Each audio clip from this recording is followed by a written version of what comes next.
গত কয়েক বছর ধরে প্রবল পানির স্রোত ভাসাচ্ছে সিলেট অঞ্চলের মানুষকে। ভারতের পাহাড়ে ঢল আর মুষলধারায় বৃষ্টি ডুবিয়েছে রাস্তাঘাট, ঘরবাড়ি। বারবার স্বপ্নভঙ্গ হচ্ছে এখানকার বাসিন্দাদের। এ থেকে পরিত্রাণ চান বানভাসী মানুষ। ত্রাণ আমাদেরকে হয়তো সাময়িক সময়ে আমাদেরকে দেয়, মানে কষ্ট একটু বিলীন করে, কিন্তু এটার থেকে যদি সমাধান পরিত্রাণ না পায় সুনামগঞ্জবাসী, এই বন্যার থেকে কোনোদিন রেহাই পাইতো না। কেন বারবার বন্যার এই ভয়াবহ রূপ? 2020 সালের পর থেকে প্রতিবার বন্যার কারণ হিসেবে কিশোরগঞ্জের ইটনা মিঠামাইনে নির্মিত অল ওয়েদার সড়ককে দায়ী করে সামাজিক যোগাযোগ মাধ্যমে মন্তব্য করছেন নানা শ্রেণী পেশার মানুষ। বিষয়টি নিয়ে তোলপাড় জাতীয় সংসদেও। ভারত থেকে আসা পানি কোথায় কোথায় বাধা পড়ে এটা দেখতে হবে মাননীয় স্পিকার। ব্যাপারটিকে সহজেই উড়িয়ে না দেওয়ার পক্ষে স্থানীয় সরকার, প্রকৌশল অধিদপ্তরের কর্মকর্তারাও। আর বারবার বন্যার কবলে পড়ায় অল ওয়েদার সড়কের পাশাপাশি বিভিন্ন এলাকায় অপরিকল্পিত বাঁধকেও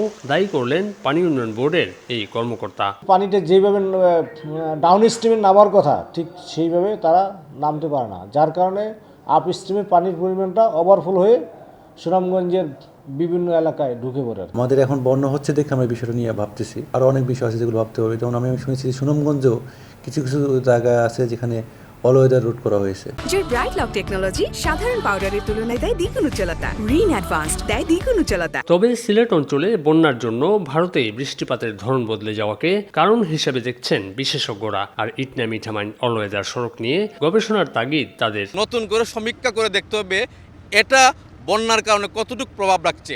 ঠিক যতটুকু প্রভাব রাখছে ঠিক ততটুকু প্রভাব অপসারণ করতে হবে। চলতি বছর এ পর্যন্ত 2 দফায় সিলেট অঞ্চলের সবকটি নদ নদীর পানি বেড়ে তলিয়ে যায় বিভিন্ন এলাকা। প্রতিটি বন্যার পর ঘুরে দাঁড়ানোর চেষ্টায় সময় কাটে সিলেট অঞ্চলের সংগ্রামী মানুষের।